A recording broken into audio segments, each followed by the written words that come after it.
গ্রামের শেষ প্রান্তে ছিল ভুতুরে এক বাড়ি, নীলকুঠি। কেউ রাতের পর সেখানে যেত না। একদিন 3 বন্ধু রনি, শুভ ও মিলন সাহস করে গেল সেই বাড়িতে। দরজা ঠেলে ঢুকতেই ঠান্ডা হাওয়া আর কুকুরের কান্নার মতো আওয়াজ কানে এলো।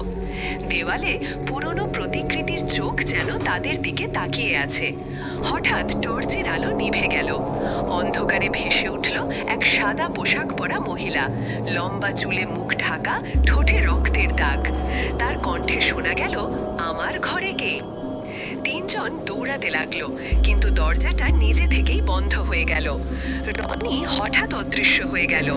শুভ আর মিলন চিৎকার করতে করতে অজ্ঞান হয়ে পড়ল। সকালে গ্রামের লোকজন তাদের বাইরে পায়, কিন্তু রনিকে আর কখনো খুঁজে পায়নি কেউ। নীলকুঠির জানালায় আজও দেখা যায় এক অতৃপ্ত ছায়া, যে ধীরে ধীরে মাথা ঘুরিয়ে তাকায়, আর তার ফাঁকা চোখ দুটোয় প্রতিফলিত হয় রনির হারিয়ে যাওয়া মুখ। গ্রামের লোকেরা বলে, যেদিন সেই ছায়া হাসে সেদিন আবার কেউ না কেউ নিখোঁজ হয়।